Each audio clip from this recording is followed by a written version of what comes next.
Letrabo. Now Mangolgi Guru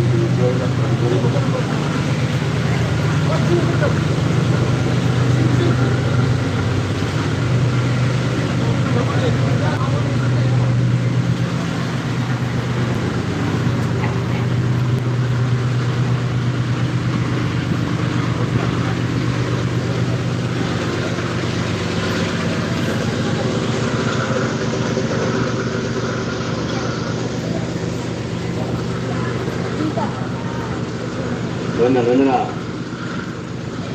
masih yang natang untuk laba yang nama mandai laba cuma kalau masih kalau mau pergi laba koi anda tu saya tak riset asana kalau sana bukan nanya mana pergi laba wajah Sri Tangko sungguh saya belajar mana nasi puno makin penjajah itu nasi chief guest, special guest of honor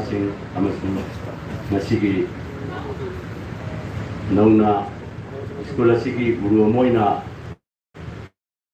udang lebih riba wajah Sri Enam Amaru Tingosu Aina saya puno belajar juga loina na masigi kalau masih dah tengah itu yang nama ruai ba macam kamu ini ba masigi kalau masih dah sangkut tinggi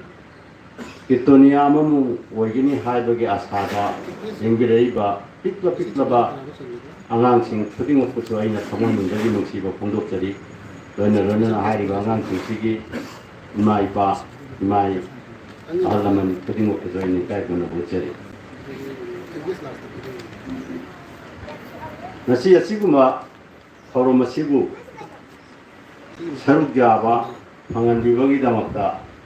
kalau masibu silang ba manggol boina hana thagachari maram di nasi dia igi pungingda yamna nungsiba wakalamaka ngona pau mamang dasu amukan na suguma thorom je ko yawo pungjetide nasi aikoina guru boron di matang da ujaki ba thoramadu ubuda puningda nungsiba maka koklei adungai yamna ngalingai matamda guru kulda guru chichani gi lainaba nungsinaba mari edo masidi aigi thok mitmangda sangsang thoroku dumaina ai ubopon sigidamakta suguma thorom simaka da sarugya ba phangandiga suguma yamna nungsigraba aduguma kainoma satamama ko wanbibagidamaka hadiba Bidaro SG President Wiriba Amazon Committee member Kutumo Kusoi Nakamu Mudagi Anna Tagatari Nat Sankitan Gimaru Bisidia Yamamu Hydras Yarenkali Agi Mamang Dangang Kiba Oza Singna Yamamayek Singna Takirame Aikogi Pokotagina Siva Haugi Manunda Manipuri Aikogi Maruina Ikona Basna Dharma Salapadagi Haibatare Aikogi Inat Yoiba Dharma Yoiba Tanaba Tanaba Yadraba Aduma Horomani Hadase Pudamanga Yanaraba Wapam Sigi Matanga Aikogi Mongona Yamna Mipai Bagaloinana Matamamada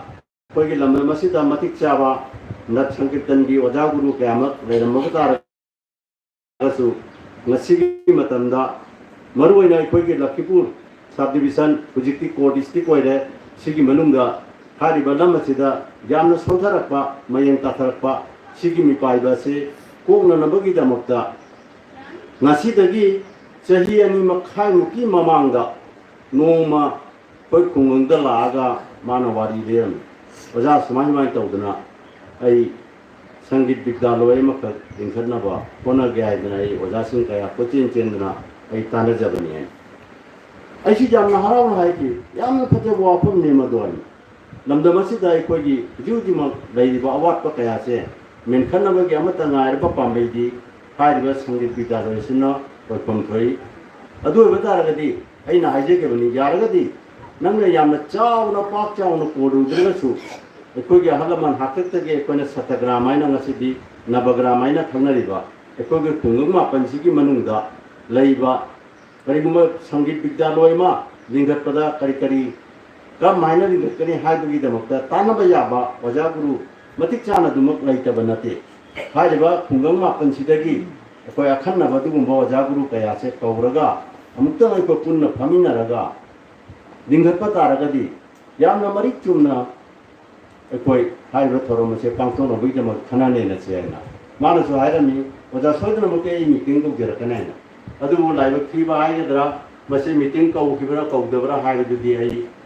ꯈꯪꯖꯕ ꯉꯝꯗ꯭ꯔꯦ ꯑꯃꯕꯨ ꯑꯣꯏꯕ ꯇꯥꯔꯁꯨ ꯉꯁꯤꯗꯤ ꯃꯥꯒꯤ ꯃꯪꯖꯔꯝꯕ ꯑꯗꯨꯒꯨꯝꯕ ꯃꯪ ꯑꯗꯣ ꯉꯁꯤꯒꯤ ꯌꯥꯏꯐꯔꯕ ꯅꯨꯃꯤꯠ ꯑꯁꯤꯗ ꯃꯪꯐꯥꯎꯅꯕꯁꯦ ꯃꯥꯅ ꯃꯥꯒꯤ ꯊꯃꯣꯏꯗ ꯁꯤꯒꯤꯗꯃꯛꯇ ꯑꯁꯨꯛ ꯀꯨꯏꯅ ꯈꯟꯖꯔꯛꯄꯒꯤ ꯉꯁꯤ ꯃꯪꯐꯥꯎꯅꯕꯒꯤ ꯅꯨꯡꯉꯥꯏꯖꯕ ꯐꯥꯎꯕꯗꯣ ꯑꯗꯨꯃꯛ ꯑꯩꯒꯤ ꯊꯃꯣꯏꯗꯁꯨ ꯅꯨꯡꯉꯥꯏꯖꯕꯁꯦ ꯐꯥꯎꯖꯩ ꯑꯗꯨꯕꯨ ꯑꯩꯅ ꯑꯁꯤꯃꯇꯪꯗꯤ ꯍꯥꯏꯖꯅꯤꯡꯉꯤ ꯉꯁꯥꯏꯁꯨ ꯑꯩꯈꯣꯏꯒꯤ ꯑꯣꯖꯥ ꯕꯥꯕꯥꯇꯣꯟꯅꯁꯨ ꯆꯥꯎꯔꯥꯛꯄ ꯈꯔꯗꯤ ꯄꯟꯕꯤꯔꯝꯃꯦ ꯕꯤꯗ꯭ꯌꯥꯂꯣꯏ ꯑꯃ ꯍꯤꯡꯕ ꯇꯥꯔꯒꯗꯤ ꯇꯉꯥꯏꯐꯗꯅ ꯆꯪꯕꯁꯦ ꯌꯥꯝꯅ ꯃꯔꯨ ꯑꯣꯏꯔꯤꯁꯦ ꯁꯥꯇ꯭ꯔꯅꯤ ꯑꯣꯖꯥꯁꯤꯡꯗꯤ ꯃꯔꯥꯡ ꯀꯥꯏꯅ ꯂꯩꯇ꯭ꯔꯒꯁꯨ ꯑꯣꯖꯥꯒꯤ ꯑꯋꯥꯠꯄꯗꯤ ꯂꯩꯔꯣꯏ ꯍꯥꯏꯅ ꯈꯜꯂꯤ ꯀꯩꯅꯣ ꯉꯁꯤꯃꯛ ꯑꯩꯈꯣꯏꯅ ꯒꯨꯔꯨ ꯕꯣꯔꯣꯟ ꯇꯧꯔꯤꯕ ꯑꯣꯖꯥꯁꯤꯁꯨ ꯂꯝꯗꯝ ꯑꯁꯤꯗꯗꯤ ꯑꯗꯨꯃꯛ ꯒꯨꯔꯨ ꯑꯃ ꯑꯣꯏꯕꯒꯤ ꯃꯇꯤꯛ ꯆꯥꯔꯕꯅꯤ ꯑꯗꯨꯃꯥꯏꯅ ꯑꯇꯣꯞꯄꯁꯨ ꯑꯗꯨꯃꯛ ꯂꯩꯇꯕ ꯅꯠꯇꯦ ꯑꯗꯨꯕꯨ ꯂꯥꯏꯕꯛ ꯊꯤꯕꯗꯤ ꯉꯁꯤ ꯑꯩꯈꯣꯏꯅ ꯒꯨꯔꯨ ꯕꯣꯔꯣꯟ ꯇꯧꯒꯗꯕꯗ ꯑꯣꯖꯥꯁꯤꯡꯗ ꯁꯔꯨꯛ ꯌꯥꯕꯗ ꯈꯔ ꯃꯈꯩ ꯈꯨꯗꯣꯡꯆꯥꯗꯕꯅ ꯌꯥꯎꯔꯛꯇꯕꯁꯦ ꯁꯤ ꯈꯛꯇꯪꯗꯤ ꯑꯩꯈꯣꯏꯗ ꯈꯤꯇꯪ ꯄꯦꯜꯍꯧꯗꯕ ꯈꯔꯗꯤ ꯂꯩ ꯑꯗꯨꯕꯨ ꯃꯈꯣꯏꯒꯤꯁꯨ ꯑꯦꯛꯁꯄꯤꯔꯤꯌꯦꯟꯁ ꯑꯃꯃꯝꯗꯤ ꯑꯗꯨꯃꯛ ꯂꯩꯔꯤ ꯃꯈꯣꯏ ꯁꯣꯏꯗꯅꯃꯛꯀꯤ ꯕꯤꯗ꯭ꯌꯥꯂꯣꯏ ꯑꯁꯤꯕꯨ ꯆꯥꯎꯈꯠꯅꯕꯒꯤꯗꯃꯛꯇ ꯍꯦꯟꯅ ꯐꯒꯠꯍꯟꯕꯒꯤꯗꯃꯛꯇ ꯃꯈꯣꯏꯅ ꯑꯃ ꯊꯧꯗꯥꯡ ꯂꯧꯒꯅꯤ ꯍꯥꯏꯕꯁꯤ ꯑꯗꯨꯅ ꯑꯩꯅ सिबु चाखलन बाहाय से मंगोल मथोंतरा होनरगदी यारो मयांग मतेंग नत्रगदी हारिबो विद्यालय से चाखपति ngamo aduna मयांग मतेंग हाय से सिबु कोइना मरुइना उबिगदोरिबा सिगी थरम सिगी दायित्व लौबिगदबा अखोई कमिटी अमा लेरे हायसु चावरापा मा ताजरे कमिटी सिगी प्रेसिडेंट जुमा सामा सामा ओइरे aduna हारिबा कमिटी सिदे कना कना जावरि हाबिदे इन कुपना खंगेदे अदो यारगदी यामना पाक चावनो पोलदुरसु हारिबा कमिटी असिदा अखोई खुंगंग मापनगी मियोय अमम तोसु मेंबर जाहोंजन दुगा लोइना हारिबा कमिटी से अखोई हुजुजुकी लिंगारिबा विद्यालय से अखोई बेंचार स्टेशन बेंचार स्कूल लमा लिंगालको मतंदा थेंगनाबा अवाबसे अखोई तुदुम फंगजरै मसिगा छात्र सिंगते ओजा सिंगते पुनमंगी मवापा पुनमसु लोइना पुन्नो वामिनदोइ अदुना मा मपुंग फाबा अदुगुमा मपुंग मरै फाबा अखोइना मतिंग लेना हिंगबा ngamba अदुगुमा विद्यालय मा हेन्नबगीदमक्ता अखोइ तंगाई फदना हारिबा कैनो से विद्यालय से अखोइ यामद्रबदा सोसाइटी की रजिस्ट्रेशन की मखादा अखोइ रजिस्ट्रेशन तहोनिंगी अदु रोयरगा अखोइना सरकार की ओइबा तुंग रजिस्ट्रेशन तौब तारगदी अखोइ सुनगी करिगुमा अखोइ अतोपा मथक तोंबा स्टेट की खंगदे अदुइगी अखोइ नेशनल की खंगदे अदुमा हारिबा विद्यालय क्यादा अखोइना एप्लीकेशन तौबी खुदुंग जाबदो फंगदरा खल्ली दुमाइना होनरगा हारिबा कमिटी असिना खितंग इनिशिएटिव लौरगा अखोइ यामना मरु ओइबा अखोइना ऐसे कोई लमुकी दिए ऐ मोंदी के न खंगाबा कमिटी सी यावर बोजा सिंगतनी तंगाई पदना इना सिमदि चंग द्राइन खली हारिबा रजिस्ट्रेशन तौबा तारदे अखोइना मागी यामदो कॉन्स्टिट्यूशन अमक दरकार ताने नकल हारिबा कॉन्स्टिट्यूशन जितंग मलि चुमना खना नै नरग सेंबिरगा रजिस्ट्रेशन तंग तौबिरगा हारिबा विद्यालय से हेना मपुंग मरि खाना दिनबगिदमक्ता कमिटी की मफमदा इना नोदुकना हाजरगा हारिबा विद्यालय से मपुंग फाना लिंगपदा दरकार ताबा खुदिमक अखोइना आई माइदेदगी कांगम थोपा अंगम मखैगी मतेंग खुदिमक इजु थमोय सेंगना कांगजेगनि हाइबसे वाफमजे थमदेरगा मयामबो मोना खुरुमजे ओजाबू थागतचरी ममल जामनबा पौता थंबिरंबगीदमक्ता मथनसिदी मु आई निंचिंजगे ती नंदकिशोर सिंगा ओजाबू ती सोट नंदलाल सॉरी नापीगनी ती नंदलाल सिंगा ओजाबू अफों करतन तेंतकना Yagi ओइबा थंबिरंग निंचिंगे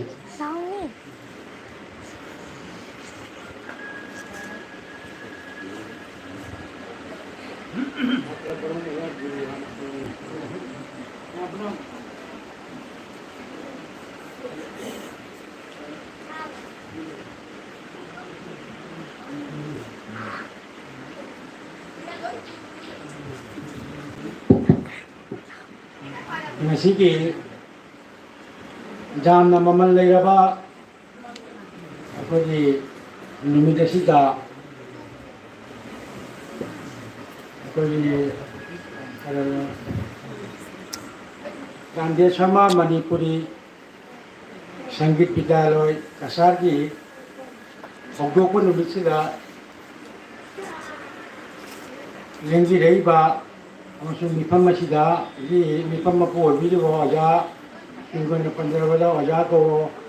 amasung CBSE phanda lengdiriba pada oja modu oja puno agoi oja Santi Kumar puno pu aina pu mana kuramjari kone lone na agoi guru oina phambiriba oja Thambalango aduga mathangda ngasigi hogdokpagi thorom asida lengbi reiba Chhatra sing amasung chhatra ki mama mapa sing amasung ima ibin sing ngasi Chande Manipuri Sangeet Vidyaloy aina oja Mongolna hogdoklibase asi yam chauraba haningai letana akoigi maman leiraba olamni asi manga leiraba akoigi mayam panama ngangbiriba jasne jaibire akoigi kasar lamdam sida akoigi isei nongmai ngot sankirton haibisidi pokpadagina sibau changini asiga leisalatre akoina khangpada Lakhipuda oja Ongnamgi